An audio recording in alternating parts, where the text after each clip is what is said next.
the policy positions are going to be the same or very similar. So I think an important question for you to think about, and I respectfully ask you to think about, is not just who comes here and flaps their jaw, not who just comes here and talks about it, not who just comes here and gives a speech or offers a failed amendment. We've had 3 years of fancy rhetoric, soaring rhetoric, broken promises, and somebody who hasn't actually had the fortitude and the courage and the leadership abilities to get the job done on results. So this isn't about more fancy speeches. It's not about being entertained by the president and his hollow rhetoric. This is about facing the real challenges facing this great nation and getting it to a better place, leading it to a better place. So it's about results and not rhetoric. And if you look at my record in Minnesota, what you'll see is this. We took spending in the land, by the way, of not just McCarthy, not just Humphrey, not just Wellstone, not just Jesse Ventura, but now we have United States Senator Al Franken. So that gives you a little measure. I love my state. It's a beautiful state filled with really wonderful people, but the fact of the matter is, politically, for most of its history, it's been the other way hard. And we took spending from historic highs to historic lows and got that done. We cut taxes. I cut taxes during my 8 years as governor in net terms, even though we had 2 big recessions during those 8 years.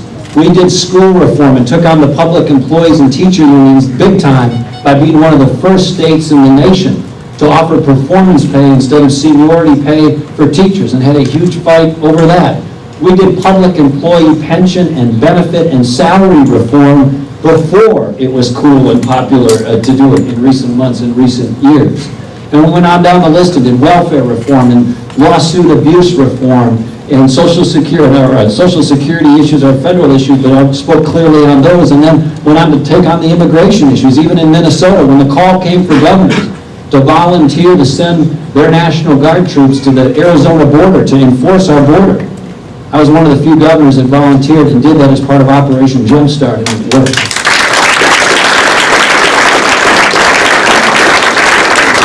So I'll put my record against any candidate in this race in terms of results.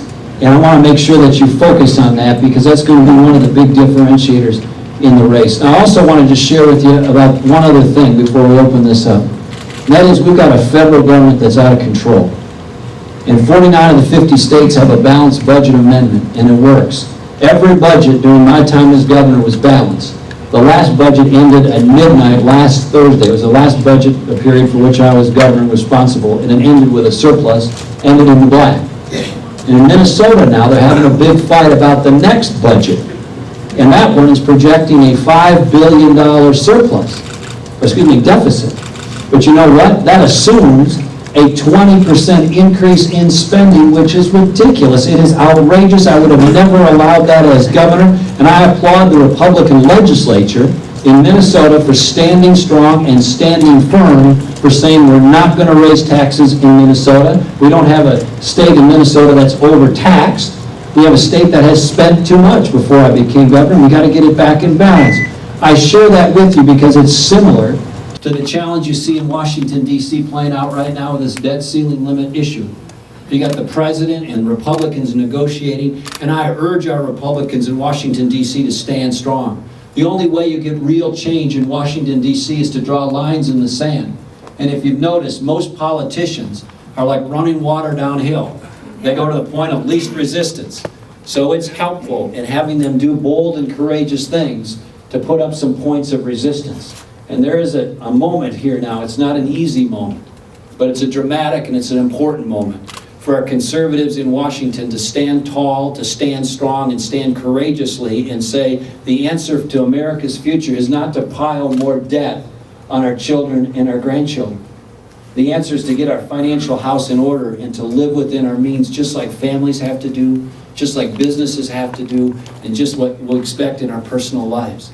Just so you know, they're spending about $40,000 a second, the federal government, that they don't have.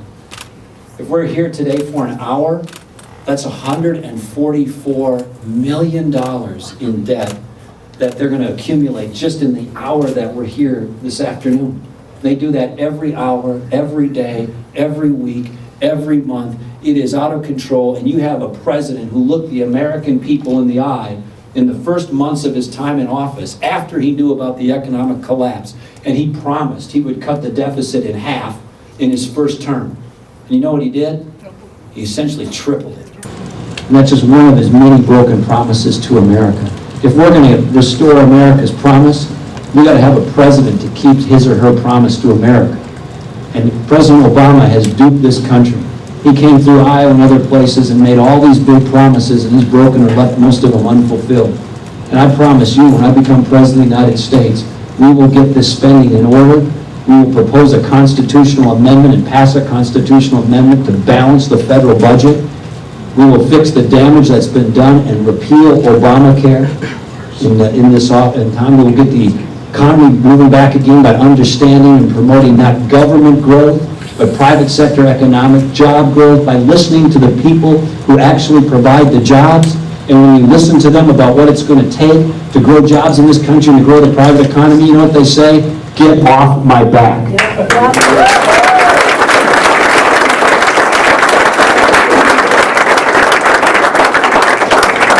I'll just close with this. As we think about this country and why it's exceptional and why it's so great, you know, we have some things that most other people around the world and most other cultures throughout time don't have. And that's we're the freest people the world's ever known. And we need to respect and preserve and keep that value, that ethic, that spirit alive in this country. And you know and I know that when people are free, they have the ability to worship as they see fit, to associate as they see fit, to dream, to start things, to build things, to invent, to innovate, to try new things. And when government comes into our lives and says, you know what, we're going to make that more difficult for you. We're going to make it slower. We're going to make it more expensive. We're going to make it more challenging. We're going to make it more burdensome. Or worse yet, if they push in and take over a part of our lives that used to be reserved for families or for neighborhoods or for communities or for places of worship, they not only run up their budgets, they not only expand their government footprint, but they do something else that's even worse. They weigh down and discourage the American spirit. And we can't let that happen. This country is a great country, not because of our bureaucracies, but because of our people. And the work isn't easy, but it's important and it's noble. And if the cause of security were easy, everybody around the world would be secure, but they're not. And if the cause of prosperity were easy, everybody around the world would be prosperous, but they're not. And if freedom were easy, everybody around the world would be free, but they're not. But we are, because strong people in this country for generations and throughout the history of this country have stood up and stood strong and said, there is a limit to how much we're going to take from this government, and we're way beyond the breaking point in that regard. So I hope you'll join our cause. The next step is August 13th at the Ames straw poll. We need everybody in this room and all your friends and relatives who will be supportive to come to that straw poll and support our campaign. In Iowa, you have the vaunted and privileged position of being the first caucus state in this nation. And I think it's important for Iowa and important for this race not just to be first, but to pick the right candidate. Because it's little consolation to put forward a candidate who can't really be the nominee, or it's unlikely to become president of the United States. That's an interesting consolation prize, but you want to be about the business of picking the next president. And we want to make sure that you have somebody come out of Iowa who can be the party's nominee, unite the party, and go on to win the White House so we can get this country moving again in the right direction. Thanks for coming today. I appreciate it. I'll take your questions.